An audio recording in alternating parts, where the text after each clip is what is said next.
Good evening, all. Welcome to the Artificial Intelligence Innovation in Medical and Healthcare Technology. 5th day, first session. So today we have one eminent personality from IIT Indore.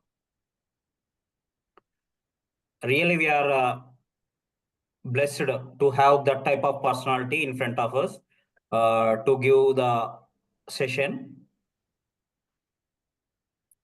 I would like to give some brief introduction about our today's speaker, that is Rambilas Pachori sir. So Rambilas Pachori sir received the BE degree with honors in Electronics and Communication Engineering from Rajiv Gandhi Technological University, Bhopal.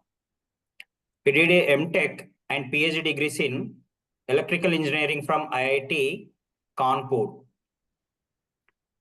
Before joining IIT Indore, sir was a postdoctoral fellow at the Charles Dolnery Institute, University of Technology, France, and an assistant professor at the Communication Research Center, International Institute of Information Technology, Hyderabad. He was an assistant professor 2009 to 2013 and associate professor 2013 to 17 and professor 2017 to 2023 at the Department of Electrical Engineering, IIT Indore. Now he is a Professor Hag since 2023. He was a visiting professor at the Department of Computer Engineering, Modeling, Electronics and Systems Engineering, University of Calabria, Rende, Italy, in July 2023. Faculty of Information and Communication Technology, University of Malta, from June 2023 to July 2023. Like this, sir had visiting professor at so many universities. This is a small, only brief introduction I have given. Next is research interest. We are lucky to have his research interest includes signal and image processing, especially biomedical signal processing, non-stationary signal processing, speech signal processing, brain-computer interface, which is my area, machine learning and artificial intelligence, and the Internet of Things in healthcare, which is aligned with our FDP theme.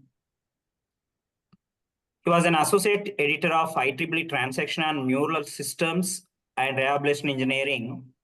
Currently, he is an associate editor of Electronics Letter, IEEE Open Journal of Engineering in Medicine and Biology, Computers and Electrical Engineering, and Biomedical Signal Processing and Control.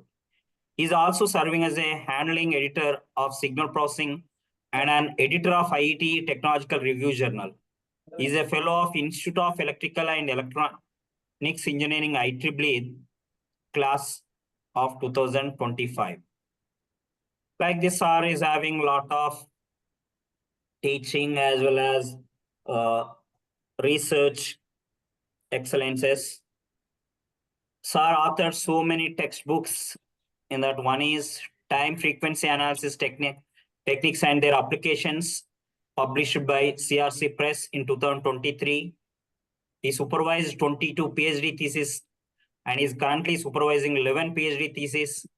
Has 365 publications, which include journal articles, 223, conference papers 92, books 11, and book chapters 30.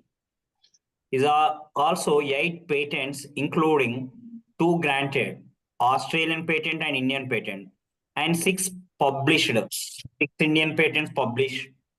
His publications have been cited approximately 18,000 times with the H index of 73, according to Google Scholar. Thank you. We are really blessed having such a personality accepting to give a session in our FDP. Thank you very much, sir. That is one point I want to recollect, sir. 2 years back also on brain-computer interfacing with artificial intelligence, you have given one session, sir. Thank you very much. Thank you for your cooperation, sir. Thank you, sir. Thank you, Dr. Ravi Chandra, for a nice introduction. And, thank you. Good evening, everyone. So first, I would like to convey my thanks to FDP organizers for providing this opportunity to be part of this FDP and to deliver this talk. Thank you very much. So let me share my slides.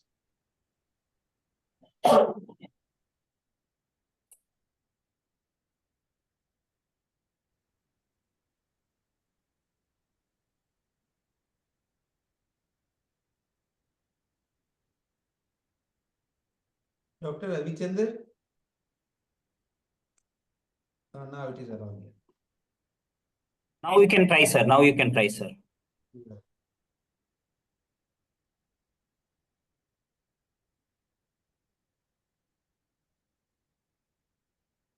Can you see the slides? Yes, sir. Visible, sir. Thank you very much. And today's talk is on telemedicine and remote patient monitoring using AI, artificial intelligence.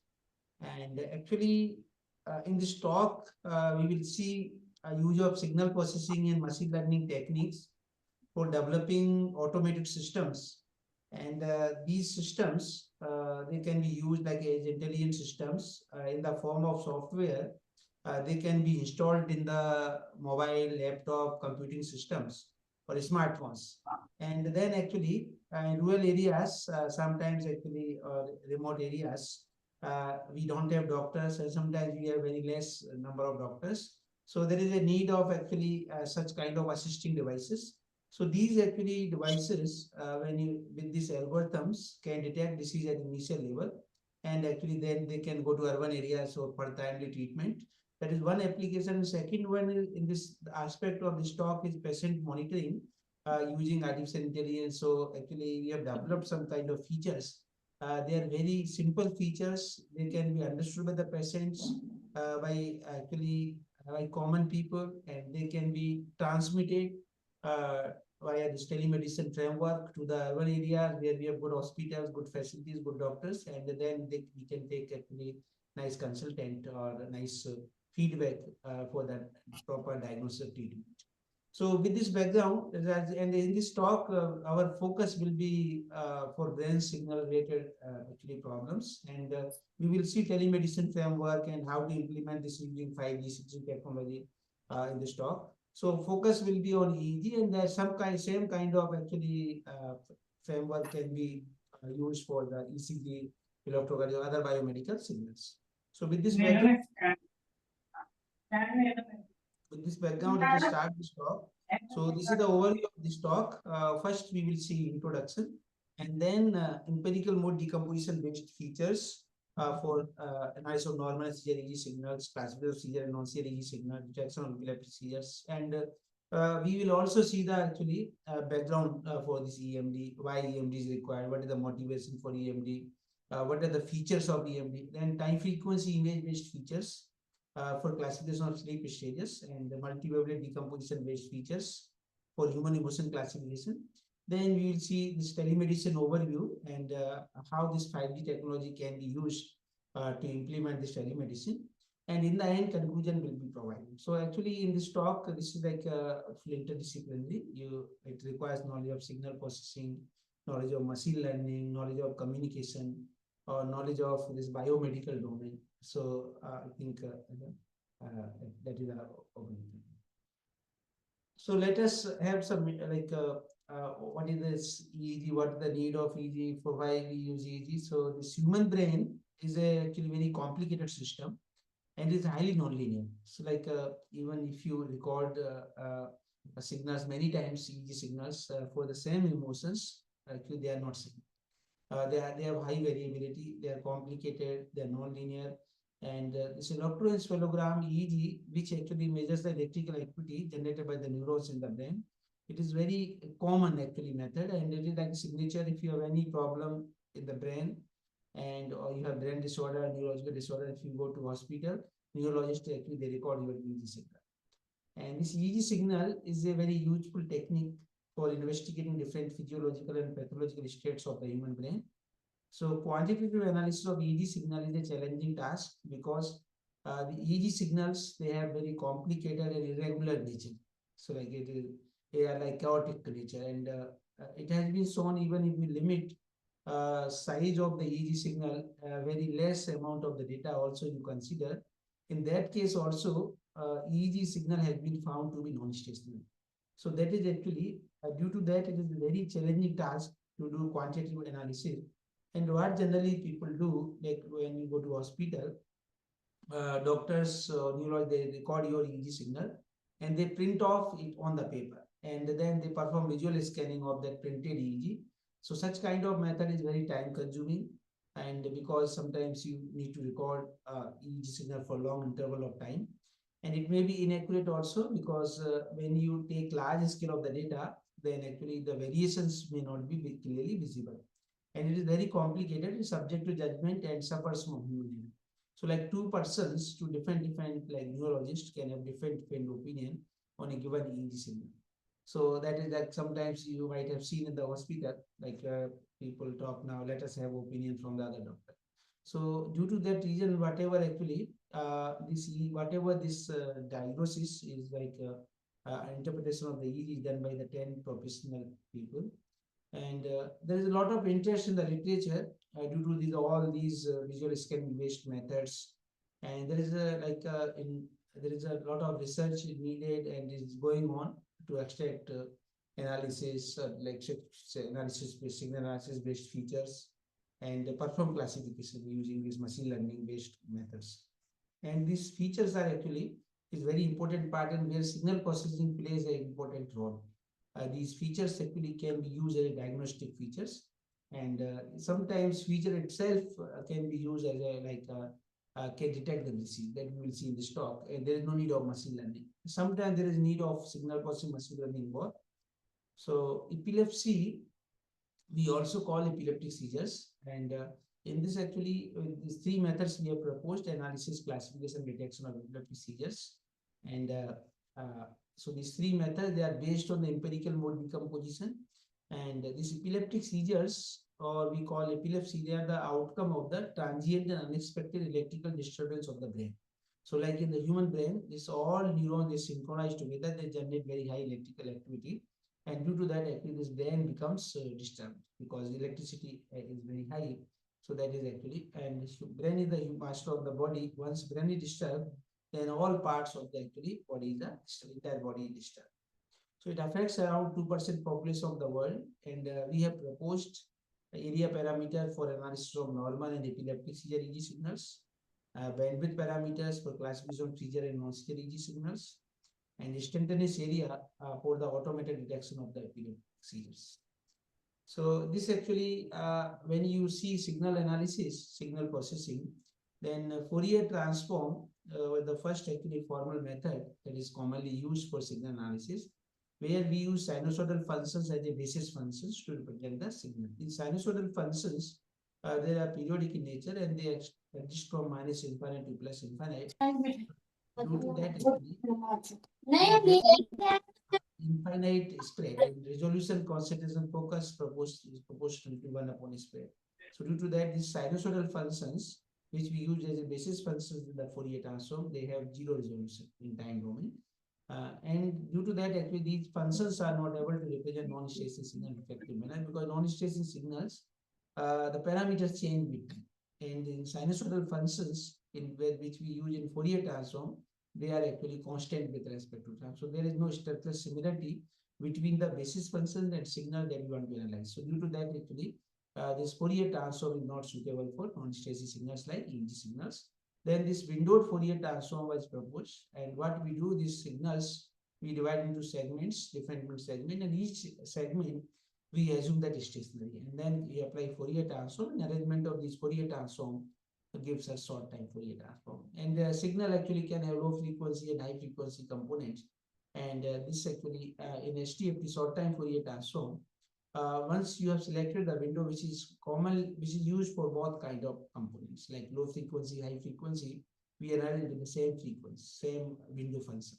So due to that, actually, the size and type of the window is fixed, and due to that, there is a fixed resolution problem, or the fixed resolution is used for the low frequency component as well as high frequency component.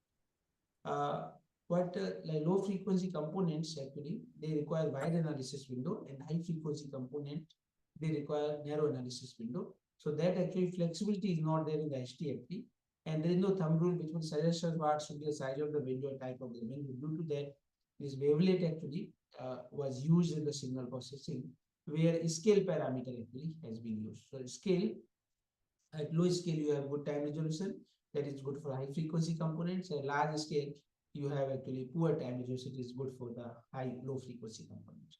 So that multi-resolution analysis can be done using wavelet, and nicely we have done very good analysis of these both kind of frequency components present in the data.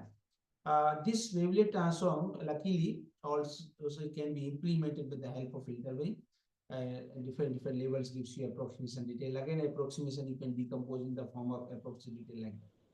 So here actually, there is no thumb rule which will suggest how to select number of levels and also which mother wavelet should be used. So for that, actually, this this basis funds, whatever like Fourier transform, HTFT, whatever methods actually we have seen, there is design of the basis functions, which is man-made basis functions. So this new direction in 1998, that is actually has been provided by this Huang and others based on empirical mode decomposition. So this empirical mode decomposition, which was proposed by Huang and others, doesn't require any design of basis functions. So you don't need to assume any condition about the stationarity, about the linear, non-linearity, about the nature of the signal, basis function, all these things. You just give your method, give your data to this EMD algorithm. It will decompose into different components. So that is actually data-driven technique where you don't need functions. Sorry for the interruption, sir. Can you increase the volume of your mic, sir? Slow. So it is participants are asking that it is low. If any possibility, otherwise I will. I think it is full. Yes.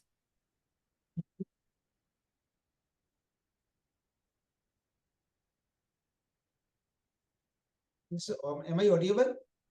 Yes, sir. Now, okay, sir. I think it is should be fine.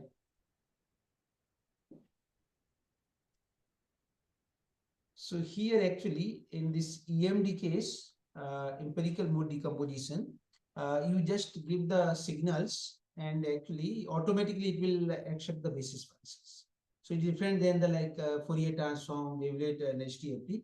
Here you just use the algorithm and it will apply on the data and separate out the components. So now we have EEG signals, then we obtain intrinsic mode functions. Not clear? Hello? Somewhat low, sir.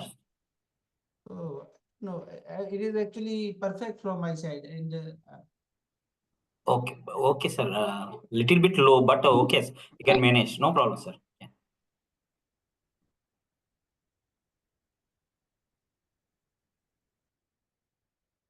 Okay, I will come near to computer. So I will go there.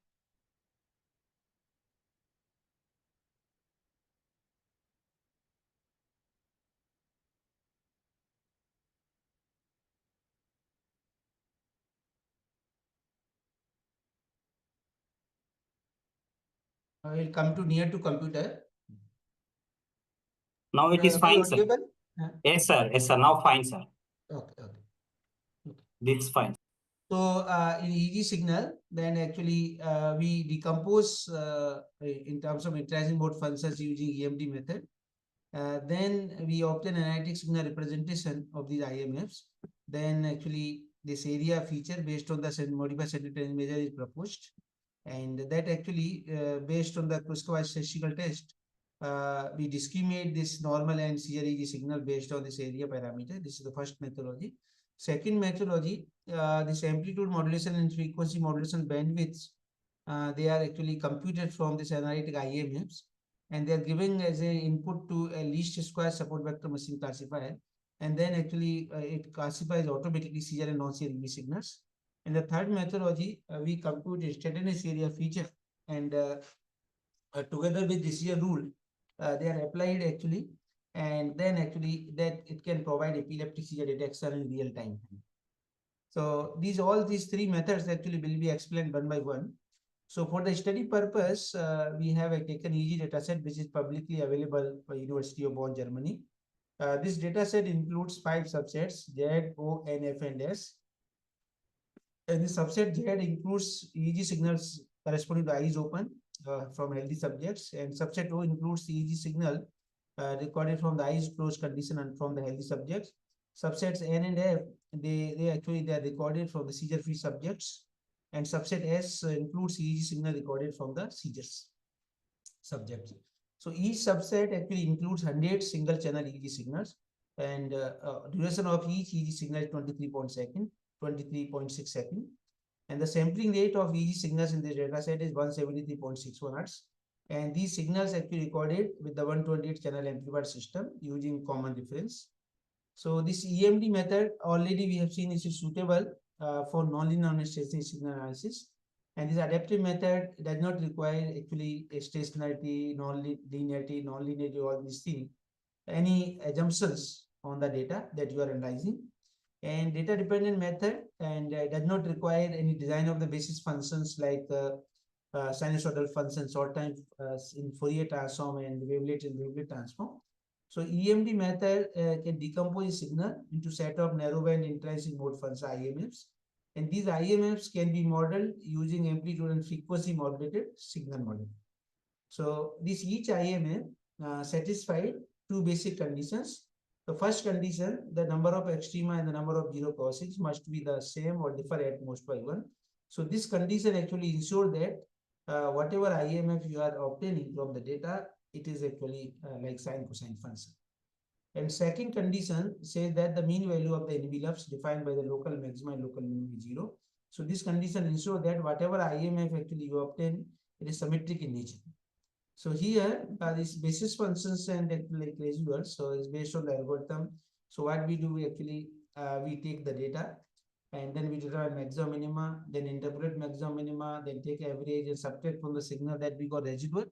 And this residual should satisfy these two conditions. If not satisfied, then we repeat this process again and again till it satisfies these two basic conditions. So once it's satisfied, then we separate out and we call it the first IMF. And then for second IMF, first IMF is subtracted from the signal, then we get the new residual. And that new residual again, it gone through this satisfy these two conditions. If it is not satisfied, then we repeat again and again, then till it is satisfied. So then we get second IMF. So next process, first IMF, second IMF, both will be subtracted from the signal, and then new residual. So in that way we get third IMF. So in that way we get all possible IMFs from the signal. In the end, there will be residual that from which further IMFs cannot be derived. So in that case, the signal can be represented as sum of M IMFs plus residual last one from which further IMFs cannot be derived. So for an example, here you can see this is epileptic seizure EEG signal. And this is the first IMF, second IMF, third, fourth, fifth, like, and last one residual. So this first IMF represents the actually represents the highest frequency component and lowest scale of the data. This is known as details. And last IMF, eighth IMF, this is all represent the lowest frequency component or largest scale of the data. So which is known as approximation. And residue that also you can see it's the remaining part. So in that way, actually, seizure EEG signal, you can see there is the presence of spikes and large amplitude. So that is actually basic nature of the EEG signal. So similar kind of wavelet decomposition we can obtain from the EMD method, and only advantage that you don't need to specify any number of levels, and there is no actually there is no need of designing basis functions. So then we have computed actually analytic signal representative of IMFs. So the proposed method is based on the analytic signal representative of IMFs. So analytic signal ZT of the signal CT can be defined by this expression CT plus J times C cap T. So AT e to the power J phi T. So this complex signal that actually this analytic signal for the mth IMF is given by equation 2, and which has very into interesting properties. So plot has direction of rotation, rotation in the plot has unique center. So when you see here, like this EEG signal, when analytic signal representation has multiple centers, and there is no specific geometry. On the other hand, if you see IMF 1, 2, 3, 4, their analytic signal representation, they have actually circular symmetry and unique center, so that area can be computed. So how to compute area? That actually for that what actually we have proposed modified CTM, and which can actually compute the area. Is it audible now?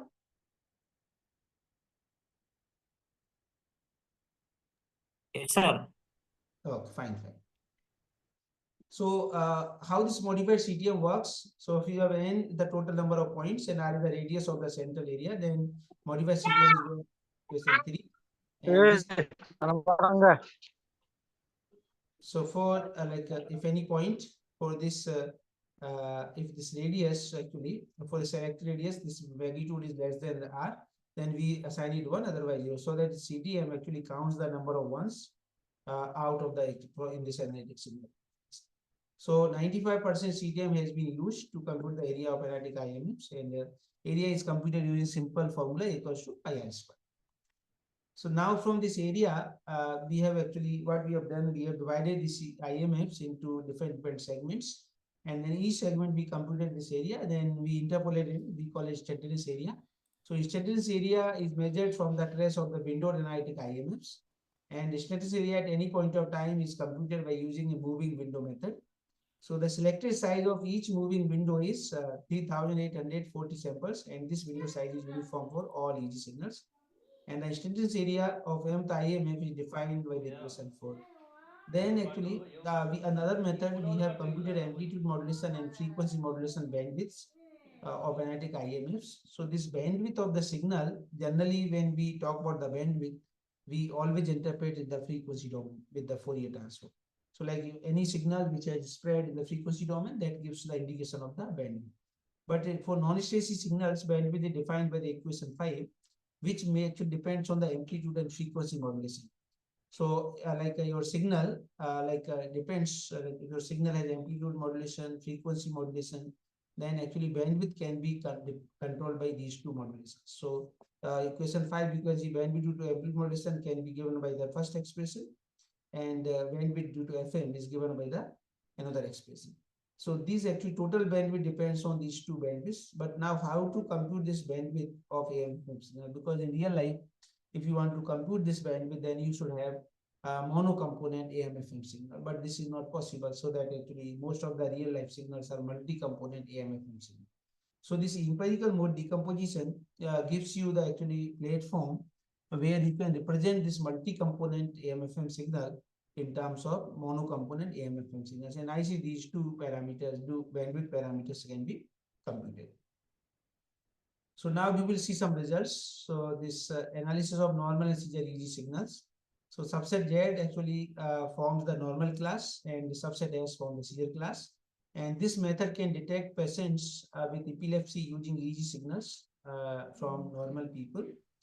And EMD-based decomposition makes possible to cover more than 95% of the data points which lie within the circle due to actually circular form of the analytic IMFs. And the area parameters actually they have been estimated for both of the classes, normal and seizure, using analytics in the representation of IMFs of various window lengths, that is 500, 1000, 2000, 4000 samples. In biomedical actually engineering, we want to have less amount of the data, and that actually that is for the implementation of the method, at the same time for recording from the subject. So both actually this implementation of the method based on the small amount of the data, it is suitable for real time, and recording actually a small amount of data also that is suitable, that is very like good for the subject because he will be in comfort mode. So due to reason that is actually we always prefer that our proposed method should work on a small amount of data. So here you can see in this plot CTM versus radius, and this actually here you can see like in case of normal, less radius is required to get 100% CTM.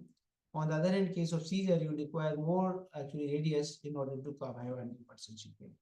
So that actually CTM that is like it shows the more variability of the data. Like so, this actually this due to this radius, as a radius, if you require more radius for the getting the 100% CTM is larger, and as a result, area will be also larger. Similarly, for normal requirement of the radius is less, as a result, area will be less. So this actually motivated us to come up with the area parameter to actually to discriminate normal and seizure classes of EEG signals. And then actually, then we have Kruskal-Weiss statistical test, which is applied for 4,000 samples of the EEG signal window length. And then in all cases, first 4 IMFs are the common IMFs in all EEG signals. That window actually probability is actually 0. So that is statistically significant. And similarly, we have seen for the window length of 2048 samples for normal and epileptic seizure intervals, there's probability values coming out to be 0. So that is there statistically significant difference can be observed there. And same thing we have seen in 2000 samples length of the data. And there also we can see the statistically significant difference between normal and seizure classes of the EEG signals. For 1000 samples also, one can see the for 500 samples also, they are actually nicely, these two classes can be separated with this area parameter. And there actually, then this is whatever we have seen in the form of box plot. Now we can see in the table. So for normal and seizure cases, window size is actually 500, 1000, 2000, 4000 samples. And IMF, for IMF, so you can see minimum, maximum, median values. And you can see for normal and seizure. उनकी जगह कुछ भी कर रही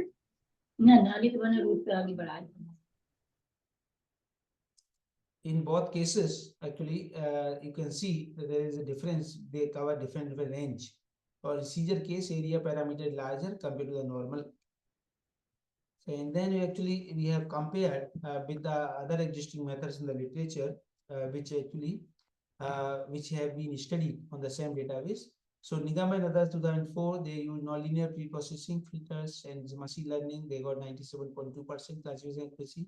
Srinivas others 2005, they also see signal processing, time and frequency features, then got machine learning, RNN, they got 99.6% classification accuracy. Kanathan others 2005, they use entropy measures, adaptive window fuzzy inference system, and they got 92.22% classification accuracy. Pollatar others 2006, they use fast Fourier transform 58 decision tree classifier, they got 98.22% classification accuracy. And Subhasi 2007, he got discrete wavelet transform mixture of expert model and got 95% accuracy. And the proposed method actually doesn't use any machine learning algorithm. You can see signal analysis itself is actually able to discriminate these two classes, that normal and seizure. So that is 100% based on a simple threshold, one can actually classify these two classes. So that is the beauty of, because selection of the spoon depends on the type of food. And if you want to noodle, then you can use fork. So that actually nicely this discontinuous spoon can handle actually with discontinuous spoon, so that perfect analysis can be done. In next problem, that is actually classical seizure and non-seizure EEG signals. So in this subsets Z, O, N, and F, they are combined to form the non-seizure class. and subset S actually forms the seizure case. So the methodology actually can detect the patients having epilepsy from the normal and seizure-free people. That is a non-seizure. So non-seizure means normal and seizure-free. Seizure-free means earlier they were the patient of epilepsy. Now treatment is done. Now they are free from the seizures, epilepsy. So the EMD method actually can decompose non-linear non-stationary EEG signals into a set of narrowband AMFM components or IMFs, and which facilitates computation of the bandwidth due to amplitude modulation and due to frequency modulation. So these bandwidth features actually help us to find out the contribution due to amplitude modulation and frequency modulation components. So here you can see the first four IMFs, this bandwidth due to AM feature is able to discriminate the seizure and non-seizure classes. And remaining this IMFs 5 to 8, this feature is not able to separate. And similarly, when you see bandwidth due to frequency modulation, then first four IMF they are able to separate. Actually, they are able to so that they show the difference based on this feature. And the remaining actually IMF 5 to 8 they are not able to show the difference. So that actually, and that also we have seen based on the probability value of the bandwidth features of the IMFs used in SAS. So you can see bandwidth due to AM, bandwidth due to FM features, and first four IMFs probability value is nearly 0, and the remaining IMF this probability value less than 0.05. So that is actually is greater than 0.05, and this first four IMFs probability value is less than 0.05. So that's statistically significant. And you can see from the box plots, like earlier case, it was nicely separated, two classes are separated. And in this case, actually, they are not able to separate. And then actually, there is a need of improvement in the classification problem separation. So that actually motivated to apply least square support vector machine classifier in order to obtain more accurate classification. So least square support vector machine classifier, that is improved version of the support vector machine classifier. And for two class support vector machine, we consider the following vision function: fx equal to sine wt gx plus v, and w is the L dimensional weight vector, gx is the mapping function, v is the bias. And based on the sign, if it is 1, then we say this is point class, and negative and then another class. So the binary classification problem can be solved. So this is simple block diagram of the LSSM classifier. Out of the features, we select some feature for training set. Then we select the kernel function parameters. Then we LSSM classifier actually design, and the remaining features we use as a testing set. And then actually we give here, and this is actually fx of sine wtgx plus v, and this actually this output is 1 or -1, depends on the class. So it is 1 then we get seizure, and -1 non-seizure. So in this work, following kernel functions are used: polynomial kernel, so that the mathematical expression can be seen in equation 7, and very the review of polynomial, and radial basis function, whose mathematical expression can be seen in equation 8, where sigma controls the width of RBF kernel. And then Mexican head wavelet kernel function can be defined by the equation 9, which is also used. And the Morlet wavelet kernel function can be defined by the equation 10. This is all we have studied in this work. In order to measure the performance actually of the proposed classification system, we have used sensitivity, specificity, and accuracy these measures. That is, sensitivity is the proportion of the epileptic seizures correctly detected by the algorithm. So mathematically, it can be represented as a TP upon TP plus Fn. So TP means true positive, Fn means false negative, and specificity, it is the proportion of the segments without seizures means non-seizures correctly detected by the algorithm. So that mathematically can be represented Tn upon Tn plus Fp. Tn means true negative, Fp means false positive. And accuracy, it is the proportion of the correctly detected seizures and non-seizures by the algorithm. And mathematically, we can expect Tp plus Tn upon Tp plus Tn plus Fp plus. So like this, overall correct detected overall detection. So in this table, we can see sensitivity, specificity, and accuracy of IMFs with different kernels of the LSSM classifier for classification between non-seizure and seizure EEG signals. And we have studied this kernel functions, polynomial, RBF, Mexican head Morlet, and the parameter values of these kernels you see, that is based on the trial and error method. So the statistical parameter essentially shows the accuracy. You can see for IMF 1, 2, 3, 4. And Morlet case actually, second IMF gives you the better performance. So that is actually second IMF that is giving better performance. Then we have compared, we have validated also this using area under ROC. So this ROC characteristic, receiver operating characteristic, this actually is a plot between sensitivity versus 1 minus specificity. So here actually this area of this curve area that is if it is near to 1, then we call it like performing very well, otherwise not good. So we can see this area under RBC curve for this RBA, polynomial and Mexican head Morlet kernel functions.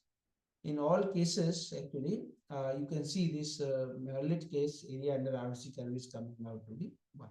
So that is actually best performance. So that also was based on the 3 performance measures. So that actually is here also. So this means this is actually validated, and that is actually so second IMF and Morlet kernel is a good choice for classifying between seizure and non-seizure EG signals. So this is very interesting results like the bandwidth due to FM and with FM AM versus, and this is actually like shaded area. This is after training we have feature space, and this is shaded area that is actually seizure and non-shaded area that is non-seizure.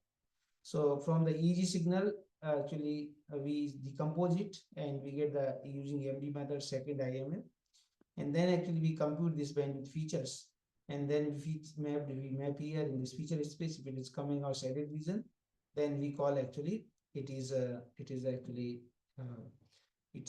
seizure, otherwise it is non-seizure. So automatic decision can be taken in the remote areas. So like in the rural areas, just you record signals and then determine these features from the second IMF and map here. So then remote, like one can take decision whether you have seizure or not. And then for further treatment, one can go actually urban area. So they can be used as a part of telemedicine. So like these features, this feature space or decision based on this feature space can be conveyed to the experts or doctors, which expert is available in the urban areas or big good hospitals. So we have compared our method with other existing methods in the literature for this classification of seizure and non-seizure EEG signals. Tajulas and others 2007. They use the signal processing machine learning. They got 97.73% accuracy. OCAC in 2008, approximate entropy discrete we got 96.15% accuracy. And Liang et al. 2010, they use a signal processing machine learning and they got 97.82 to 98.51% accuracy.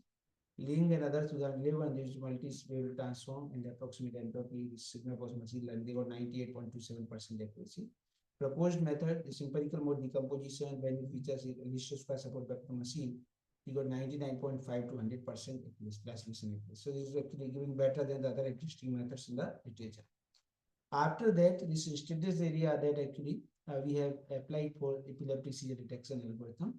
So detection of epileptic seizure based on the visual inspection of EEG signal is very time-consuming process, and it may be inaccurate, particularly for long data recording. So when seizure occurs, their automatic seizure detection method can help in providing immediate required treatment for epileptic patient. For example, the patient is driving a car and he or she is going to have epilepsy attack. Then actually such methods can detect epilepsy in the initial state, and epilepsy drug can be provided, and then you can stop the car and this attack can be bypassed. So this tenderness area is measured from the trace of the window dynamic IMFs of EEG signals provides rule-based detection of the epileptic seizures. And the EEG dataset, which is publicly available by the University of Freiburg, Germany, has been used in this work. And this dataset actually includes invasive EEG recording of 21 patients suffering from medically intractable focal epilepsy. So there are two kinds of actually EEG recording. First is like based on the surface, we put electrodes on the skull, and that actually then we record signals from the surface electrodes. And they are noisy, and in sometimes like focal epilepsy, there is specific reason, and that actually the signals are recorded from the inside of the brain. That is actually. So that in that case, the signals have high signal to noise ratio, and this focal epilepsy case, it is 80% actually drug resistance epilepsy. So that actually, for that case, this actually, you need to remove the area in order to treat it. And that actually signal processing machine learning helps us a lot to identify the regions which is affected with the focal epilepsy, then remove it. So this EEG data we have acquired using digital viewing system with 120 channels, 256 Hz sampling rate, and 16-bit AD converter. And in this study, 3 intra-source records of 9 patients with focal epilepsy is originated in the temporal lobe region has been selected. So we have 90 segments per each channel, 51 of them without seizures, and 39 segments not having only one seizure. So we'll see one example like signal, and this has got epileptic episode, but it is not actually clearly visible. But when you decompose it in terms of IMF first, second, and third IMF, then you can get actually this seizure it is becoming clear, attack is becoming clear, episode is clear. When you compute instantaneous area, then you can see that actually is more clear in these all IMFs. So like this dash line that actually shows the beginning of this episode and ending of the episode, and then this is given by the neurologist, and our proposed method actually detected this beginning and ending of the episode in terms of circuits. So that also, so our proposed method, whatever detected this episode, epileptic episode, same thing actually, that comes under the range of neurologists. So this is actually can be used as an alternate of the detection, alternate detection of the seizure in remote areas. So like one can carry mobile, smartphone, and this algorithm can be installed in the form of software, and from the recorded EEG signal, it can detect the initial. And you can see initially it is taking a lot of time to become severe epilepsy. So that this region can be used to detect the actually seizures epilepsy. So that actually nicely it can be predicted in advance and then can be bypassed.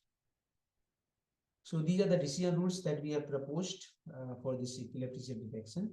So these are based on the actually these are 3 decision rules based on the at least three channels, 3 IMFs. So the first decision rule requires the computation of threshold of instance area of IMFs of each signal for all channels, and the threshold of the mth IMF is computed by the equation given. The second decision rule requires the identification of those seizure activities which are present in at least 2 of the 3 instance areas of IMFs for each channel.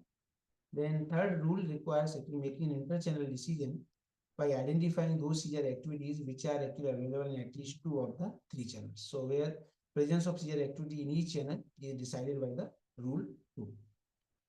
So these are the now results. Patient like different patient segments, true positive, true negative, fast positive, fast negative. So sensitivity, specificity, positive predictive value, negative predictive value. Already sensitivity, specificity, you have seen the expression last slides. PPV, NPV, and ERD, these expressions for these performance measures can be seen at the bottom of the slide.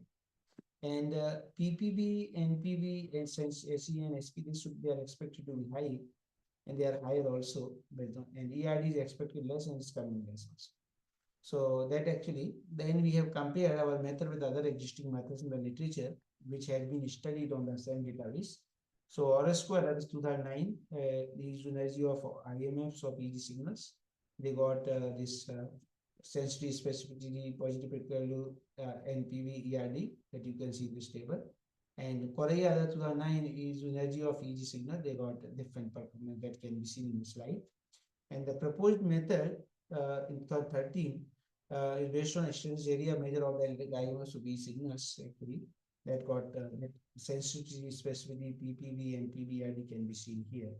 And it can be noticed from the results that sensitivity, specificity, PPV, and PV, they are coming to be higher, and ERD is coming to be lesser than the other existing methods in the literature. So as a result, we can say that the proposed method actually provide desired results and better than the other existing methods in the literature. After that, we have proposed time frequency image based features for classification of sleep stages. So this is very interesting domain these days. People are using CNN, deep learning on time frequency domain. So this one-dimensional signal can be converted into two-dimensional time frequency image, and where actually nicely advanced machine learning techniques can be studied. So here we have actually converted each signal time frequency image, and then we have segmented in terms of rhythms, and then we have performed classification. So these EEG signals, they are commonly used signals for classification of sleep stages. And the classification of sleep stages is a multi-class classification problem and is very useful for the diagnosis of sleep disorders. So the standard method of sleep recording and manual sleep staging is based on the criteria proposed by the RNK. And that is actually, according to RNK standard, the sleep actually consists of 6 different stages, namely awake, non-rapid eye movement, S1, S2, S3, S4, and rapid eye movement. This rapid eye movement, that actually stage is responsible for the dreams, and it is between like in India 3 o'clock to 5 o'clock we call Brahma Muhurta, morning time, and that is actually. And the alcoholic people, they don't cover this rapid eye movement cycle. So like they always like they're incomplete sleeping. So recently, American Academy of Sleep Medicine, they have combined sleep stages S3 and S4 of RNK standard into a single stage, which is known as slow wave sleep or deep sleep. So the manual method of classification of sleep stages is a very time-consuming task and prone to inter and intra-score variability. So the manual sleep scoring is performed by the training professionals and clinicians, and the reliability or the agreement of manual sleep scoring may be unsatisfactory, so because of subjective judgment and possible human error. So due to that, there is a lot of actually interest in the literature to use signal processing, machine learning techniques, AI, to develop automated systems for the classification of sleep stages. So these are proposed methodology. Here we have EEG signals of sleep stages. So like RNK standard, that is actually, we have 6 sleep stages. Then we obtain time frequency using pseudo-binary distribution method. Then we segment time frequency image of EEG signals based on the frequency bands of the rhythms. Then we extract features based on the histogram of sub-images of the EEG signals. Then these multi-class square support vector machines, they're used to classify into 6 classes based on the RNK standard and 5 classes based on the American Academy of Sleep Medicine. So this EEG data set for sleep stages, actually the EEG data set which is publicly available online at this website has been used, Physionet website, for the class study purpose. And the recording actually obtained by the 8 males and females whose age vary from 21 to 35 years without any medication. And the recording actually includes horizontal FPZ, CZ, PZ, OZ EEG signal is sampled at 100 Hz. So according to RNK standard, the EEG data actually were divided into 30-second epochs, and a total of 4,700 epochs, for different sleep stages have been obtained. And this entire actually the recording has been done during 12 o'clock to 5 o'clock in the night. So this 5 hours sleeping actually they can include all desired sleep stages. So now here we will see the result time frequency represented using pseudo-Pingerville distribution. Here smooth pseudo-Pingerville distribution that actually can be expressed by equation 11. And this plot actually can, for a rapid eye movement EEG signal stage, this is for that EEG signal, this shows the time frequency representation based on the smooth pseudo-Pingerville distribution. Then this shows the gray image representation of time frequency image using a smooth pseudo-Pingerville distribution of EEG signal. Then we have segmented this time frequency representation time frequency image using the delta, theta, alpha, beta, gamma rhythms for different bands. So like first this gray and binary sub images got obtained. Then we have the histogram of gray and binary sub images of time frequency image corresponding to frequency bands of delta, theta, alpha, beta, gamma rhythms. Then we have proposed these features: maximum count of pixel in the histogram of gray sub images by equation 12, spread in the histogram of gray sub images by equation 13, and aspect ratio in the histogram of binary subimage defined by the equation 14. So now actually how to classify actually these these features like multi-class classes, and so that we have used multi-class square support vector machine, and this is actually the decision function of multi-class square support vector machine is defined by the equation 15. And here, since now earlier it was two-class classification problem, here you have multi-class classification problem. So there is kth class for the kth class, and that actually we need different kernel functions. So like this work, following kernel functions are used for radial basis function for the kth class, and k will vary from that, depends on number of classes. And here sigma k controls the width of the RBF kernel, and this mathematically this kth kernel for RBF is defined by the equation 16. And then Mexican head wavelet kernel function and modeled wavelet kernel functions are defined in equation 17 18 for the kth class. Now here we can see experimental results. So without segmentation of time frequency image, with segment time frequency image. So the question is, what is the need of segment time frequency image? So when you segment time frequency image, then you can see this kernel function parameters, they are obtained based on trial and error. Awake, S1, S2, S3, S4, rapid eye movement, and total accuracy. So that actually here you can see when you do segmentation, then in case of like modeled case, for example, you get 92.93% accuracy. If you are not doing any segmentation in modeled case, you are getting 79.99%. So it is less compared to the segmentation. So due to that reason, actually, we have performed a segmentation of time frequency image, and that actually improved the classification performance. This is a confusion matrix for this study class multi-class classification problem for window size of 64 samples. And then actually we have compared our classification shares RNK method, and there actually that these two methods, they performed well compared to the existing methods. So we have selected those two methods which are well performer, and then we have compared our methods. So this Doran Sankov and others in 2007 use FFT based features and hidden Markov model. They got 61.08% classification accuracy. Burale and 2010 actually that provides 69.98% classification accuracy, and our proposed method in 2013 is time frequency image based features and multi-class square support vector machine classifier that gives you 88.47% classification accuracy. And then American Academy of Sleep Medicine only actually this one method was available that time. That was like very less work is done. So they SUER 2013, that is energy based features and Lehman neural classifier. It gives 87.20% classification accuracy. And our proposed method that is actually gives you accuracy of 92.93%. And in this case, you can see there is very less classification accuracy for some. It's like S1 is 36.70%.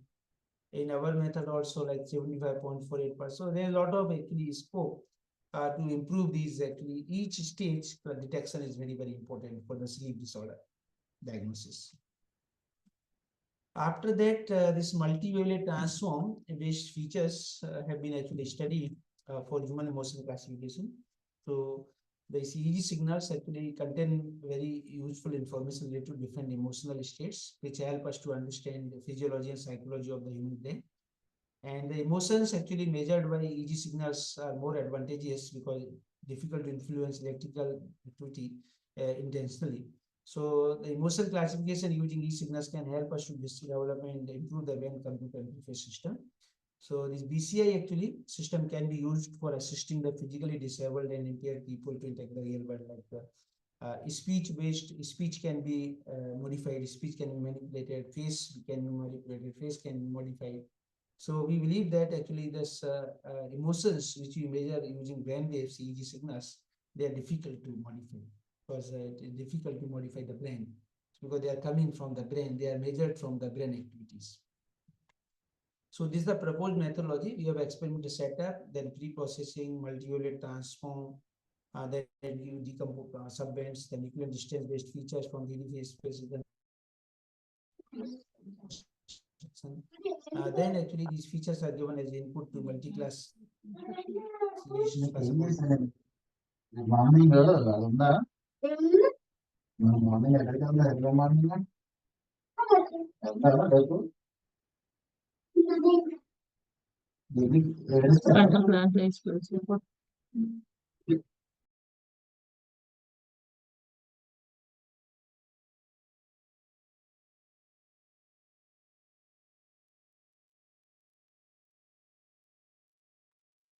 For the disturbance, you can continue.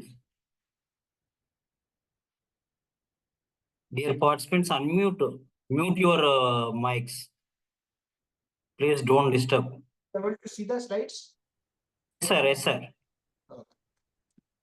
So these subjects were the undergraduate students or employees from IIT Indore, and 16 channel EG module, this BioPEC system in complex to the international 1020 system has been used for the recording of EG signals, and the sampling rate was 1000 hertz of the EG signal with bipolar montage for this study. So this study actually has examined 4 emotional states, which includes happy, neutral, sadness, and fear. And in this experiment, 3 audio-video stimulus with 5 tries for each emotion from 8 subjects with F3, F4 channels of each signal are used. And the 480 EG signals were used with 2-second duration. And this here, these are studied, channels you can see. And then right-hand side, you can see this fear, sad, neutral, happy, these emotions. They are actually part of arousal and valence this block diagram. So these all regions actually have been covered by these 4 studied emotions.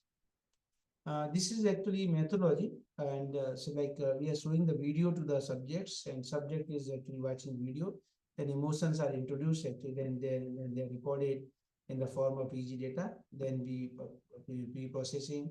Then we decompose, apply non-state signal decompositions, we perform multivariate transform. Then we access set of features. Then we perform classification. So this multi-wavelet transform is the extension of the idea of scalar wavelet transform. There are multiple scaling functions, and the associated multiple wavelets are used instead of the single one. And the multi-wavelet offers the advantages like simultaneously expecting orthogonality, short support, symmetry, and second order approximation. So in this, there are many wavelets. So in this work, we have used 3 commonly used multi-wavelets like GHM, CL, and SA4. And then actually, phase space concept is very important for characterization of high dimensional dynamic system. It has been used in speech signal processing. And here, actually, you want to understand the non dynamics of the subband signals after the multivariate decomposition. So we have used phase space reconstruction and mathematical expression for the phase space reconstruction of the subbands can be seen in the bottom of the slide. And then actually, for third level of decomposition, where you have one approximation of 3 details. So 4 subbands, and then actually you can see this 4 subbands corresponds to third level of the multivaluate transform from the CL multivaluate, and actually it has been solved like they have not like variability in this phase space representation, and different emotions have actually different kind of ESR. So that is linked, actually can be measured with the help of these 2 features that I proposed, mean of Euclidean distance and the standard deviation of the Euclidean distance.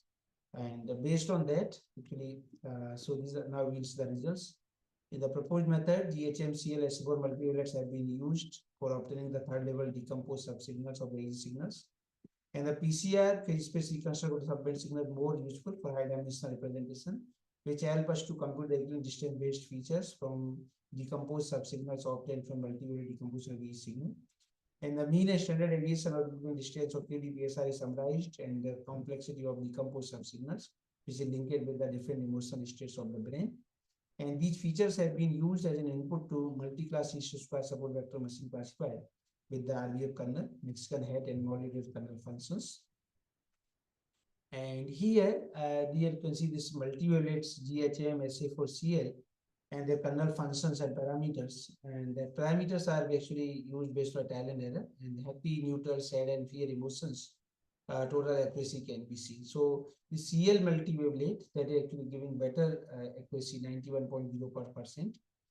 Then actually we have compared, this is the confusion matrix for this happy, neutral, sad, fear emotions, and the CL multivaluate. Then we have compared our method with other existing methods in the literature. So Lin and others in 2010, they use actually music of 30 seconds and 24 channels, and they extracted features using short time Fourier transform with this KNN LD classifier. They got 82.9% accuracy for 4 classes. Same for study classes. Then Yang and others 2010, they use video 4 seconds with 62 channels, minimum redundancy, maximum relevance. With support vector machine classifier, I got 66.5% accuracy for the 4 studied 4 classes. proposed method that's based on the audio video stimulus and this multivariate transform. And with multi-class per support vector machine, it provides 91.04% classification accuracy for the 4 classes.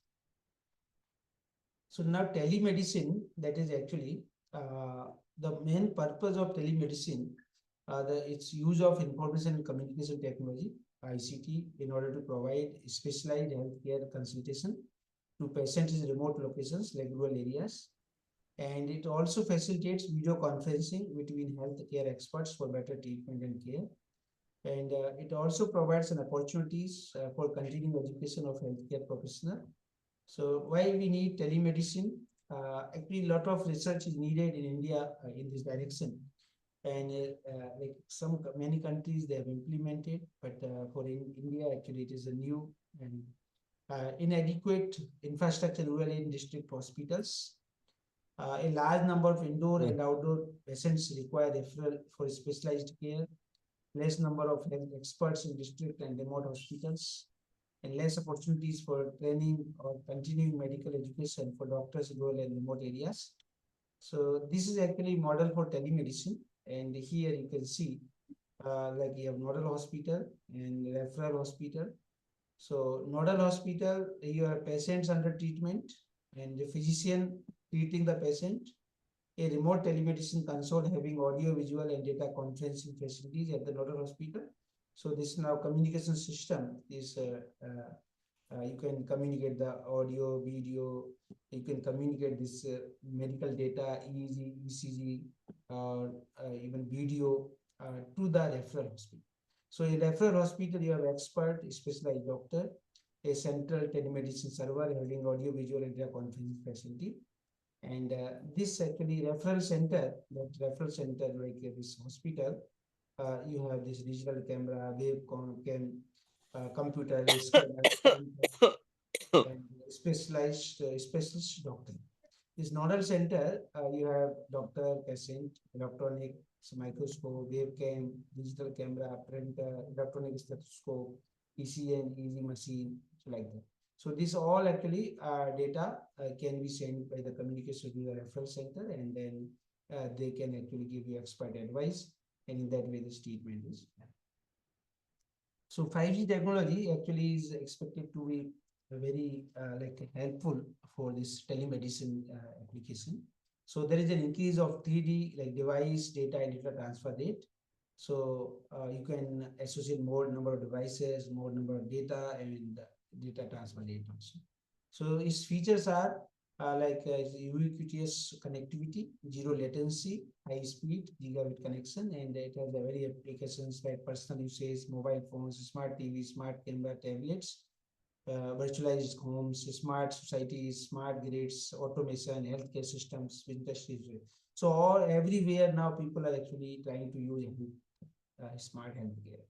Even smart homes, they have smart healthcare systems. So that people are like developing radar-based systems, communication where this all actually now these are changing.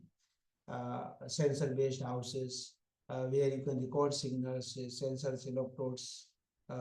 You have like sense wearable technology. So they have also communication protocols, like IoT. So in that way, actually, it is expected to very soon we'll have very nice smart healthcare monitoring systems. So this is the conclusion of this talk. The area measured from the trace of the electric IMFs, which have circular form in the complex plane, can be used as a feature in order to discriminate normal and seizure EEG signals. And bandwidth parameters, bandwidth to AM and bandwidth FM of the IMFs of EEG signals can be used as a feature in order to classify seizure and non-seizure EEG signals. The classification results and the values of the statistical parameters indicate that the model wavelet convey function of electricity classifier can provide a higher classification accuracy in classifying seizure and non-seizure EEG signals. And we have proposed a patient-specific system for detection of epileptic seizures from EEG signals. The instantaneous area obtained by using moving window of smallest size on analytic IMFs can provide good detection performance for rule-based detection of epileptic seizures from EEG signals. So in time frequency image-based representation, actually it makes possible to compute histogram-based features of each sub-images of the EEG signal corresponding to the frequency bands of each signal terms. The histogram-based features are effective for automated sleep stage classification from EEG signals. And the classification results indicate that the moderate wavelet kernel function of the multi-class support vector machine classified can provide 92.93% accuracy in sleep stage classification from EEG signals.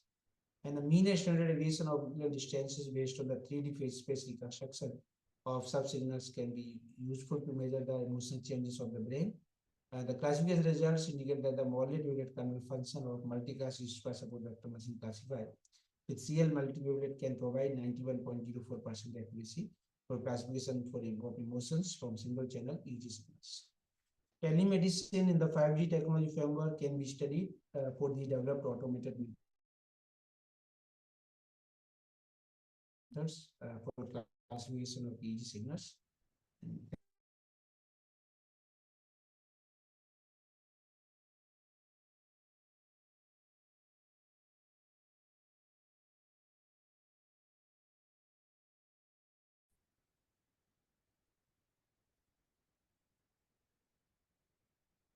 It was audible, this lecture. While Dr. Ravichandar, it was audible. Yes, sir. Yes, sir. Yes, sir. Audible, sir. Clear, sir.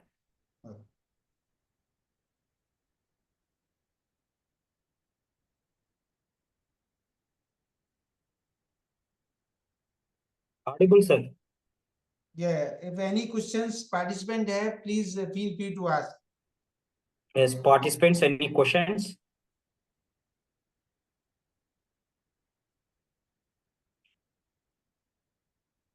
Or you can chart.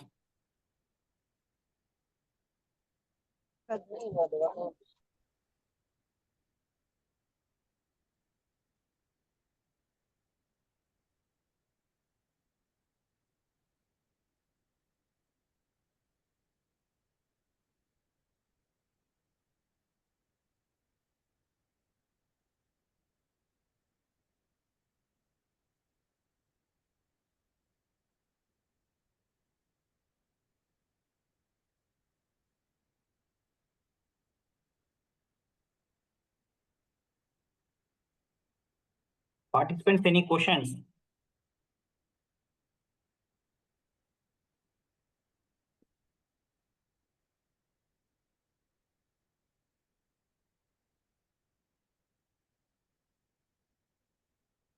There is one question, how the LSSUM classifier has provided higher classification accuracy.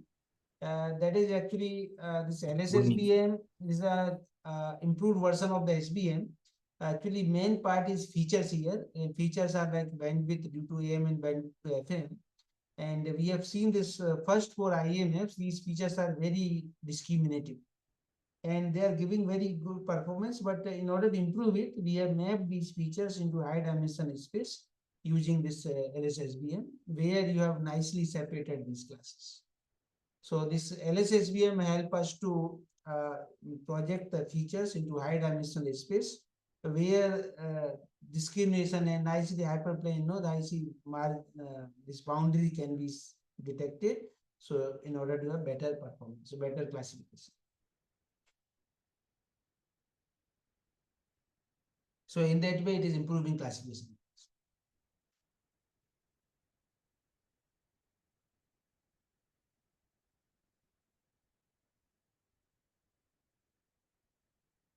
Yeah, in this EEG, actually, there is a lot of research like brain-computer interface is one of the area, depression, study depression, effects of yoga using EEG signals, effect of listening mantras using EEG signals, effect of chanting mantras using EEG signals, sleep stages, sleep apnea study, lot of actually work, epilepsy. So lot of actually study people are doing using EEG. Sir, one doubt regarding BCI, brain computer interface. Is it it is advantage for Parkinson disease type of categories, epilepsy categories of patients, or what is BCI, sir? This is for report like different like disabled people, and but when you have disabled people can be diseased also. Okay. Person can be have epilepsy at the same time BCI is needed. So like For healthy people also required, it is required for like, deceased people also. Brain computer interface, like somebody doesn't have disability, is not able to speak, then instead of that one can imagine that word, and from that EEG signal can be used to decode that information, what he or she wants to speak. And that person may be suffering from Parkinson's disease also, may be suffering from Alzheimer also, may be suffering from dementia also, Okay. may be suffering from epilepsy also. How is it useful for healthy persons, sir? For healthy persons, this Yeah. BCI. So what we do, it's like the person has he doesn't have hand, and like, so there are like some certain operations we can imagine, like up, down, left, right, this movement of the hand. So now that person doesn't have hand, so he or she cannot move. But instead of moving there, what the person can imagine in the brain, that he or she is moving hand up, down, left, and right. So That for is these artificial limb, no, sir? artificial limb, so that from these actions, imagination, that artificial limb will be controlled. Okay. So you will imagine, but performance, like action will be done by the artificial limb. So up, down, left, right. So you can connect yourself with the external, external world, because the artificial limb can be controlled by the brain. This signal can be decoded by some other person, sir, because computer is capturing the brain data. Is it security threat, sir? Any? Yeah, actually, like a computer will record, and initially, like a computer can be with you also, like that computer will record, and Okay. then computer will control the, actually also generate the control signal Okay. based on your algorithm. So in the computer, signal will be recorded, and your algorithm will be done, and then a controls of signal will be generated. It will go to the like robot arm or artificial limb, and that actually will be controlled by that. So no security issues will be in this, sir.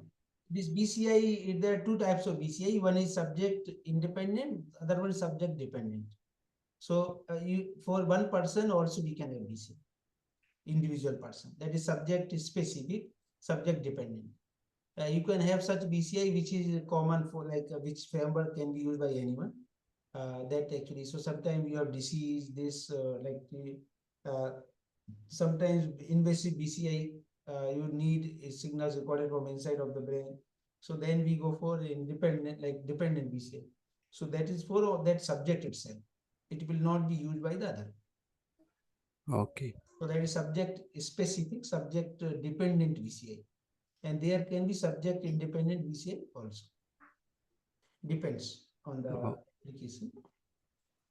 Okay, sir. Thank you. Thank you, sir. There is BCI competition, data there. So everyone develop algorithm, and you can check your performance of the algorithm. Publicly available databases are there.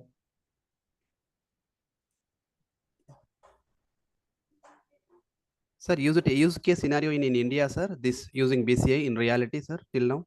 BCI is very less. There is no strong group in India. Okay. It's like there is a lot of research is required in brain signal processing. We need good groups. BCI, very less work in India in such kind of fields. Okay, sir. Okay, sir.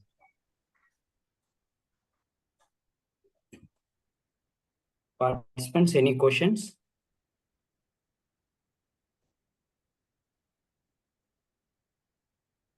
Okay.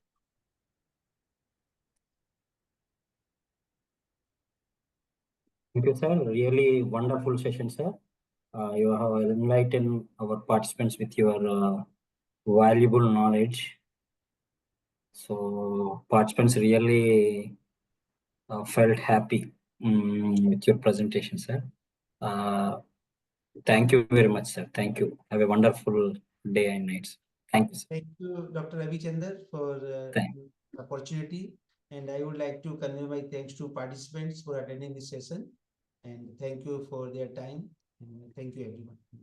Okay, sir. Thank you, If sir. you are interested in this, but I will share these slides to you, and please Yes, sir. Thank you, sir. participants. And Okay. also, if they have any questions, feel free to write me. I will be happy to answer. Yes, sir. Yes, sir. Thank you, sir. Right.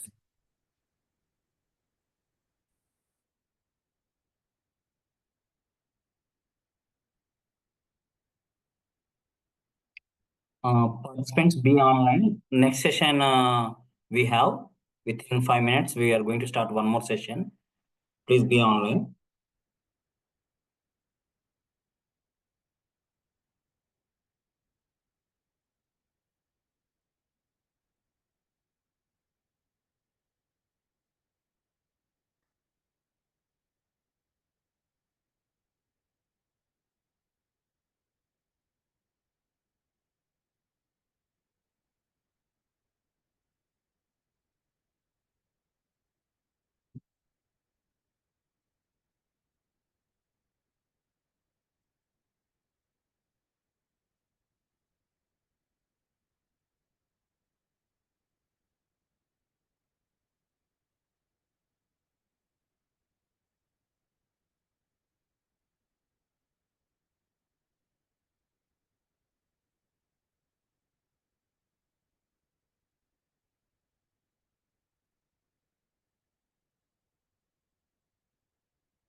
Madam Usha Desai, madam, please unmute your mic.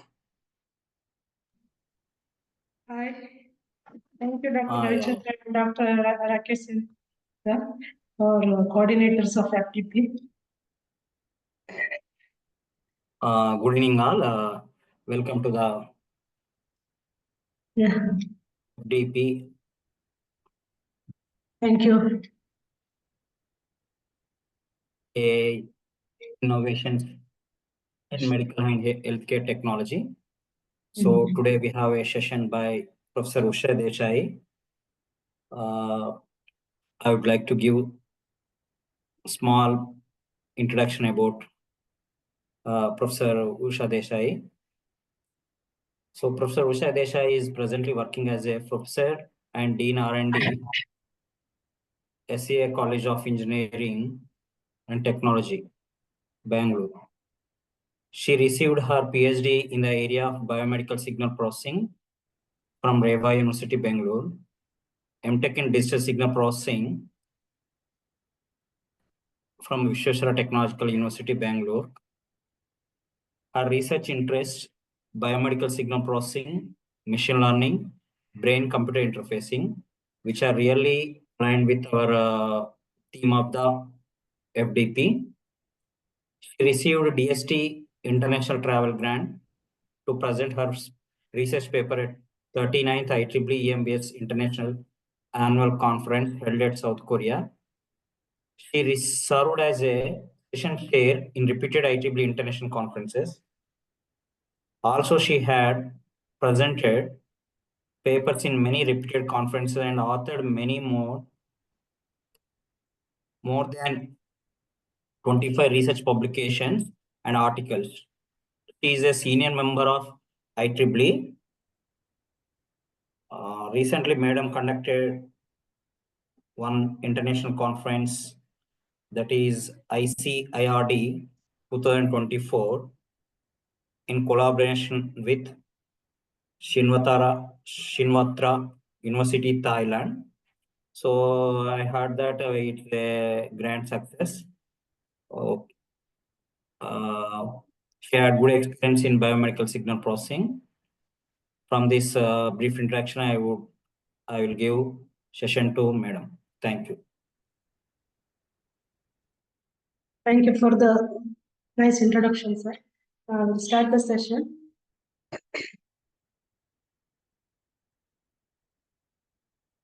Audible, I have shared Yes, my audible, everything okay. PPT is visible. Visible, slide mode. Okay. Change it to slide mode. Yes. Good evening, good evening all the participants.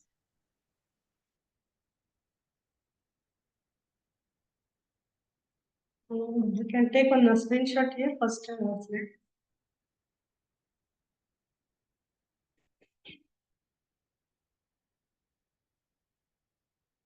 So my topic is acquisition of and analysis of physiological signals for sustainable healthcare.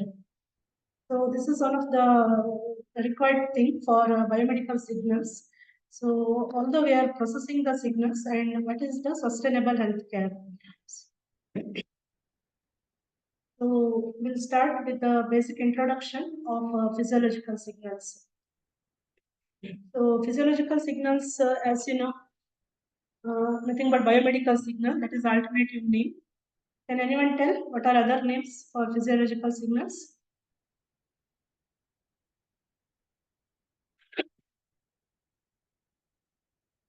I want a response from audience. Can unmute and tell the answer. Hello?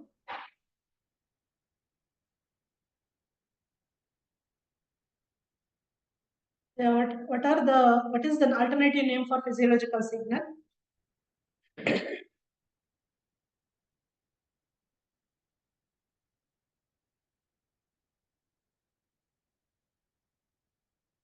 Hello, Ravichandra sir, as the participants are there? Yeah. 52 participants are there, madam, but Okay. they're tired maybe. Okay, they will Yes. react with the chart. Okay, first after your session, they will, finally they will ask Yeah, questions. but yeah, we want the back response. So, Okay. okay, we will start. Then important of analyzing the physiological signals for sustainable healthcare.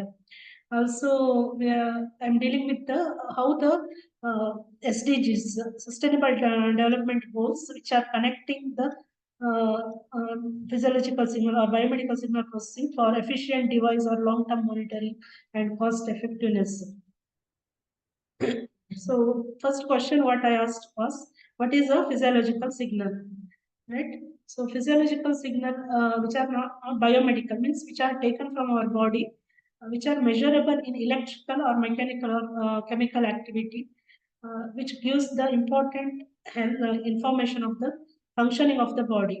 So the doctors or physicians which diagnose using the physiological signals, and they can give the treatment based on the intensity of the signals. So here we have medical or clinical time domain features of signals which are used for diagnosis. So basically, when we when we put the electrodes, so we get the time domain signals. So after that, when we apply any classifier or any AI techniques, that is the processed one. So, but from the body, we get the time domain features. So due to the presence of noise and minute morphological parameters, so it is very difficult to diagnose the physiological signals by naked eye. So we need one classification system or computer aided system to give the decisions for the doctors. So here we have many signals, mainly the most important is cardiac signal, that is the heart signal ECG, electrocardiogram. Followed by we have other signals which is called as photophilia. So based on the light-based technology, it is blood flow is monitored. So next is the blood pressure. So this is also one of the cardiac signal, and EEG brain signal, and ENG GSR galvanic skin response, which gives the intensity of the skin. So suppose you are sweating, or you are angry, happy, or fear, or telling the lie. So these detected using the GSR signals. Then we have natural spike activity. This is mainly used in the devices like BCI. So the triggers in the brain or neuron transmission or connectivity of the neurons, or how the neurons talk, that is using the neural spike activity. So next is the eye movement, that is electrooculography. Next, electrogastrograph. So activity of the stomach muscles. So these are the basics of different types of physiological signals. So let me tell how these signals are important, or acquisition or analysis of the signals is important for the sustainable development. So apart from the normal, whatever we apply classifier, so let me tell a general topic, how it is required for a present day to study the SDGs regarding the biomedical process. So first is the, can you read what is the first one? SDG 3. Anyone? So there are four SDGs here, Sustainable Development Goals, which are designed by United Nations, which primarily fit into so these four goals which primarily fit for our topic today. So first is the good health and well-being. That is we have that is to improve the early diagnosis and personalized treatment. So the individuals need the ಏನ್ bag ಅದ ಹಾಕಿಟ್ಟೇನ್ ಪಾಪ ಏನ್ bag ಅದ ಕಾಯಿಪಲ್ಲೆ bag ಇಲ್ಲೇ ನೋಡ್ರಿ ಒಂದಿಟ ಇಲ್ಲ ಮಾಮ ಎಲ್ಲಿ ಬರ್ಬೇಕು ಮಾಡ್ಕೊಂಡೆ yeah, someone is unmuted. Yeah. So someone the improve the early diagnosis for individual health and managing the symptoms of long-term diseases. so that the person or individual can enjoy the life for all ages. So this is the good health and well-being. And also the main thing is what we are today dealing with is allowing that is remote monitoring and telemedicine. So instead of visiting through the vehicles or going through that is reducing the carbon footprints. So using the long-term monitoring, we can monitor in undeserved areas. Healthcare services can be given. So next we have the SDG 9, so which also fits into the signal acquisition. Excuse me.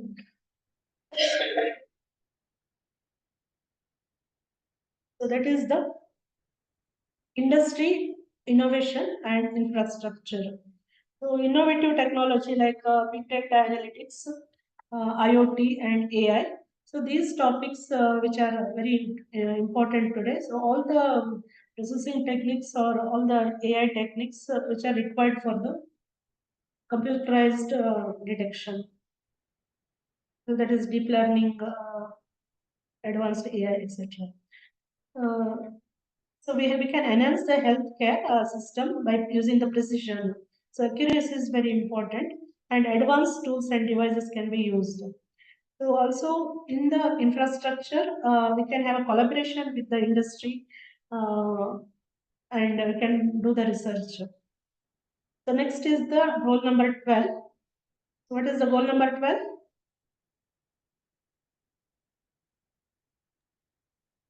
Responsible consumption and Yes, production. it's Responsible consumption and production. and production, yeah. It is a Responsible circular consumption process. and production. So this is the sustainable practices in the healthcare for the responsible production of the healthcare system. So reducing the resource wastage by optimizing the diagnostic procedures. So that is main goal of this SDG. And efficient data processing to technologies and eco-friendly medical devices. So we can design the eco-friendly like solar and we can reduce the power consumption, low power devices can be used. So next is the climate action. So in the case of climate action, we need that is SDG 13. So this is the everything we don't know when the rain will come or when the it will be sunny. So this is the changing whole day, whole year. So climate action through which the telemedicine can be used instead of going and serving through the vehicles or traveling, etc. So reducing carbon emissions from travel and hospital visits. So this is main objective. And renewable energy powered health technology solutions. So this is the four SDGs which fit into the healthcare system. So integration of physiological signal acquisition and analysis with healthcare technology is a transformative step for achieving the sustainable healthcare. So by promoting health equity, reducing waste, and advancing the innovative practices, so which supported by United Nations vision for next future for sustainable world. So we'll start with the main objective here. Understand the methods for acquiring the physiological signals and explore advanced techniques for signal processing and analysis and highlight the sustainable practices in healthcare technology and discuss the practical applications using some case studies.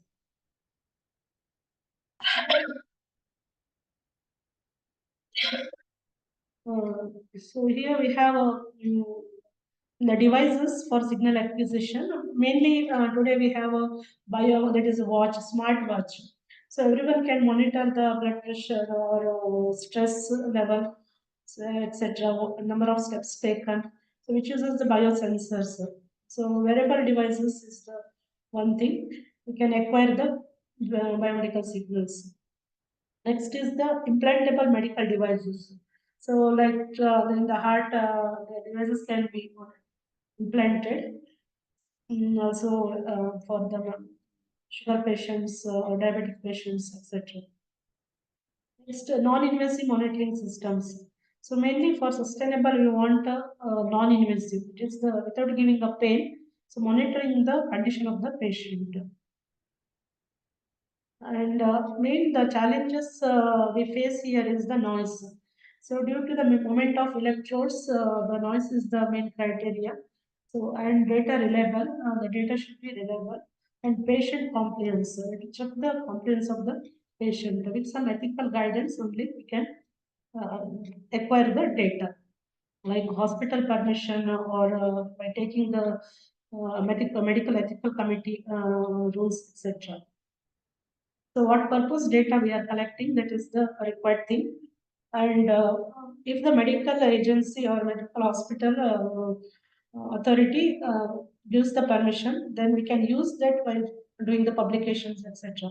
So while we are publishing the biodata which are required from the patient, so if you go for any publication, they will ask the ethical clearance letter.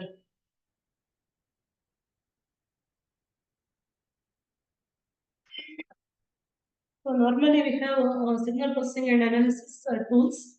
So first one is the pre-processing, where we can apply the time domain or frequency domain or time frequency domain technique for noise reduction or filtering techniques.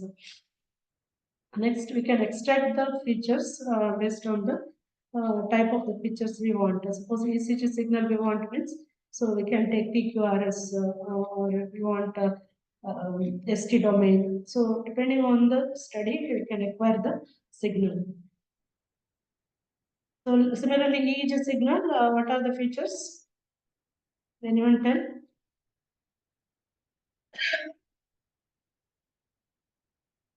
EEG signal, it consists of bands, alpha, beta, so gamma. All those bands will be there. Depending on the frequency, these bands are separated. So each disorders or each functions will be based on the band frequencies. So by using such techniques like wavelet domain resolution, we can separate the bands and take the required signal.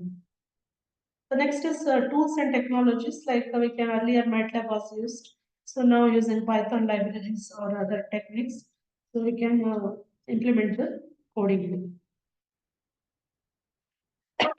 So next is sustainable healthcare integration. So once we get the this one, next we have to develop the integrated circuit or a device for the healthcare monitoring. So like a IoT based device for small applications, etc. So the condition for a sustainable healthcare integration is first is, what is the first condition? Can anyone tell?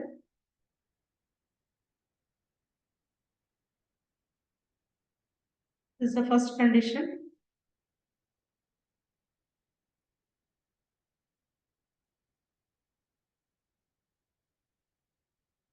So we need energy efficient, variable and IoT devices. So energy is managing the low power or the energy efficiency is the main thing.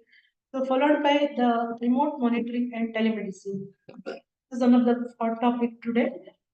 Monitoring the patient from the far places, so that doctors can give suggestions to the caretaker. So next is reduction of environmental impact through smart resource utilization. And role of blockchain for secure and sustainable healthcare data management. So this is one of the next advance to the IoT, that is blockchain and cyber security. Yeah. Any questions, please? Can you go to next slide? Yes, madam. No problem. You can continue. Okay, okay. So once again, I will revise this. We need a sustainable healthcare by integrating the physiological signals and devices, smart devices. So the next advanced step is using the blockchain and cyber security. So how we can have a secured data healthcare management system. So here we have different case studies we come across. Actually, we have many case studies in books, biomedical books, what we have edited. So in that I have picked two case studies. So first one is the detection of psychosis in a psychiatric patients using electrodermal signals. So psychosis is nothing but mental disorder, mainly in a psychiatric or mental condition. So here we have normally not a normal means it is like a Brahmin. So patient will be seeing or hearing the people, places or object that don't exist in reality. When someone is calling, although it is no one is calling, or he is feeling a sound or some mainly it is means the trauma conditions. Suppose he is in the fire or burning condition, someone has rescued him. So such cases he will be under the psychosis condition. So this is maybe too much stress or some life situations. So other is the dilutions means he is thinking that he is the great one or he is like a king or playing the World Cup like that. So these are the delusions and other symptoms of psychosis are schizophrenia. So this is also the comes under psychosis disorder. Next is bipolar means too much or so showing the aggressiveness, maybe too much silent or too much aggressive. It is called bipolar disorder. Next is dementia. So dementia is nothing but that everyone because of the mobile nowadays getting the forgetness. So we don't remember the anything. So that is the knowledge is it is a common. So which is called as in Kannada Marebulitana. So forgetting the one. Earlier it was in the old people after 60 years.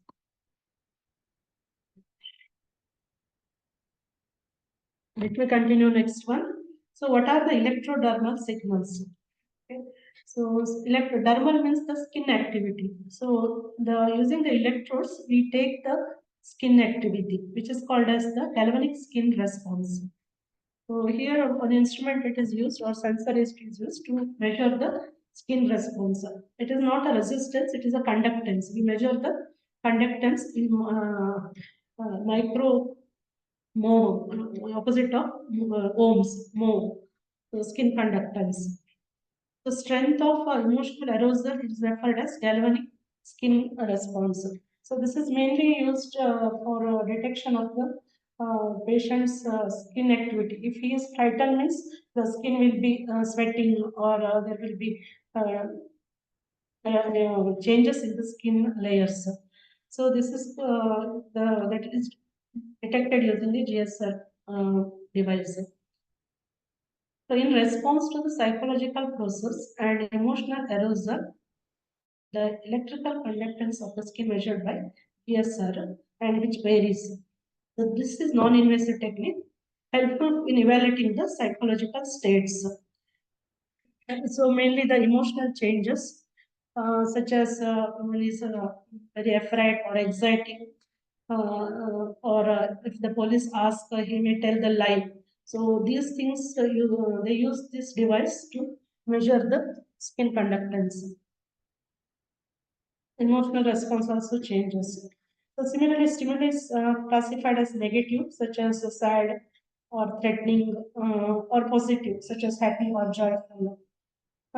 Can both raise the arousal and skin conductance. So based on the positive or negative stimuli, the conductance will changes. It is a very low signal. The physiological measures such as pulse rate, also one of the alternative, we can measure the skin conductance or if a mental disorder. The pulse rate also changes, and EMG is one of the signal we can use for measuring the psychosis. This is the instrument setup based on the sensor module for data acquisition. So placing this, we can measure the skin conductance, pulse rate, and EMG. So once the data is taken, it can be analyzed using the analysis, feature extraction, and classification algorithms. So this is an Android Arduino kit. So the Arduino kit. So next, this is the signal acquired. Can you see? Three signals are there. This is gray color, blue, and orange color. So for one person, this is three signals are acquired. Question is there, let me check.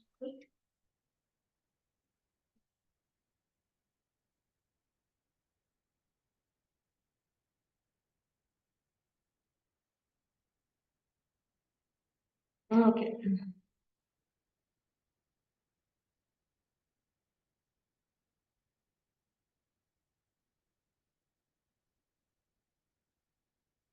Slide them back properly.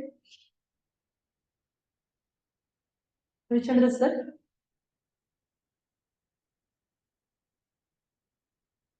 Which slide is visible? Yeah, madam. Yes, it is visible.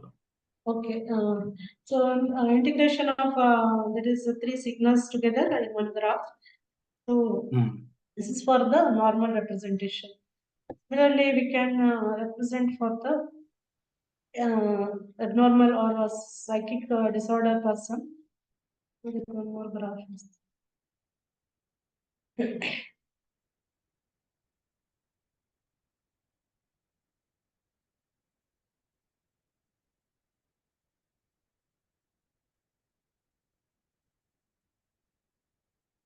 So this is the arousal person or psychic disorder person where the signal changes is there. Change in the EMG signal as well as GSR signal. So there is much variation. So next we have the one more system which we have done some investigation or a proposal, that is the cyber physical system for managing the diabetic healthcare. So cyber physical system is again IoT based system, so which has the feedback with the patient and the caretaker. So mainly nowadays we require diabetic patients are increasing day by day. We want a caretaker so can monitor, but the caretaker don't know the medical conditions. He has to give report to the doctor. So by smart devices, we can use the we can connect between the caretaker and the doctor. Managing diabetes effectively can be challenged by caretakers who are responsible for monitoring glucose levels, administering medications, and making informed decisions about diet and lifestyle choices. So personalized and precise lifestyle can be chosen. The complexity of diabetes management and need for personalized care requires comprehensive decision support system to assist caretaker in making informed about decisions and providing optimal care to individuals with diabetes. So next, that is for mainly for the management of personalized recommendations and enhanced caretaker patient collaboration. This is the main objective for design of a cyber physical system. So this is the system architecture or model. So where we can acquire the signal from the mobile or apps or wearable devices using the manual input. So we can acquire the signal physiological from the human body. So after that data, different types of multimedia data is taken. Here we can process the data and integrate the data after processing. So next we can construct a centralized database. So here mainly we can apply the algorithm for decision using the classifiers. The next, or you can have a interface and where you can display the data, or you can store the data using the electronic health record. So this is one of the system value that is representation of value proposition for diabetic health care. So in foreign and all, this is a very needy thing.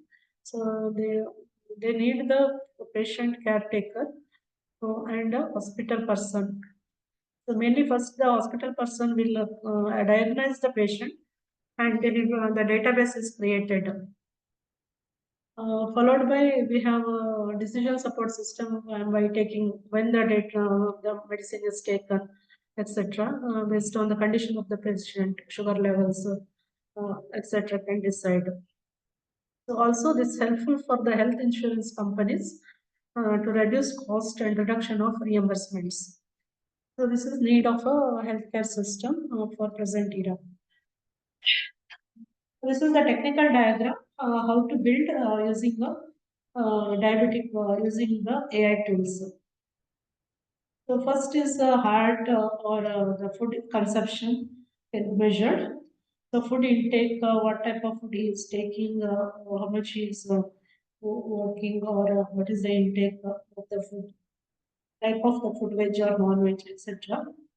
Then based on that one, so risk factors can be detected and medications can be given. So this can be correlated with the AI system for a feedback.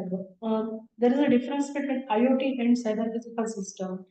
So cyber physical system is which has connects the human with the internet with the feedback.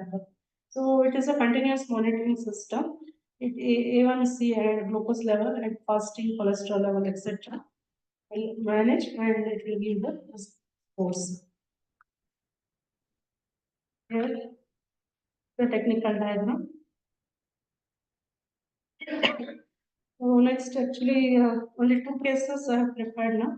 So we can have a future trends by personalized integration of AI and IoT, physiological monitoring, and advances in bioinformatics and personalized medicine can be done using AI and IoT systems. Sustainability in device manufacturing, data processing is the main concern. So regulatory and ethical considerations has to be taken while designing the system or acquiring the data. So can anyone give the summary of the points? So what are the points, which are the two techniques we discussed, which are the two cases? One is the psychosis, other is the diabetic healthcare concept. So using the personalized system or cyber physical system, we can have a connection between the caretaker and the hospital system. So next, the importance of aligning technology with sustainable practices, it is required, and call to action encouraging research and innovation in the sustainable healthcare solutions. So I'll open for you for the question. Any questions you can ask, and also give some of the ideas for sustainable healthcare for the future.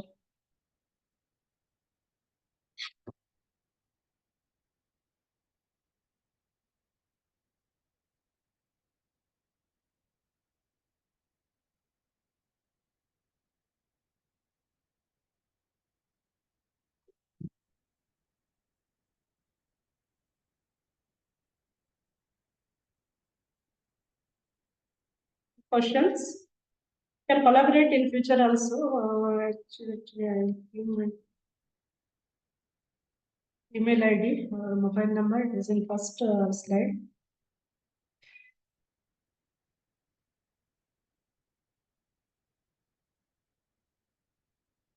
And you have any collaboration for the research based on biomedical or any publications or fund, etc. Any questions you can ask?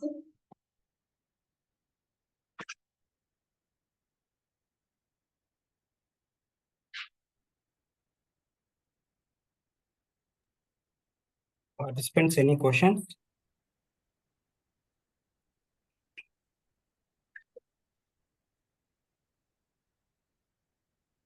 Otherwise, we can conclude. It is our dinner time. Yeah. Yes. Sorry, too late. It's was working day. Nice to meet you all. Yes. Hope you have learned something from my session. So in future, I will give a better presentation based on the contents quality. So thank you one and all. Which device can be used to EMG signals? Yes, sir. Which device, sir? Which device can be used to EMG signals? EMG that is using sensors, we can acquire the EMG signal. And also GSR, there is a GSR device is there. Again, it is based sensor-based device is there.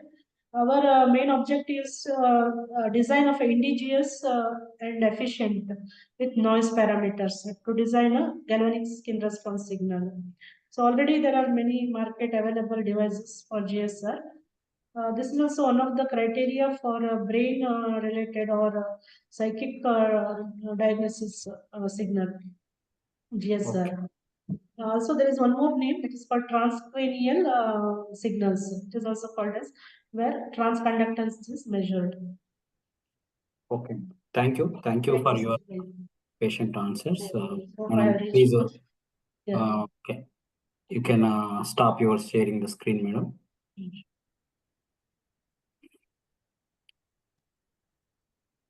I would like to conclude today's session. Thank you, madam. In spite of your health issues and also you have given the wonderful presentation. Thank you very much, madam. And thank you all participants for patient listening. Have a good day. Good night. Bye. Yes. Great. Bye. Thanks for the question.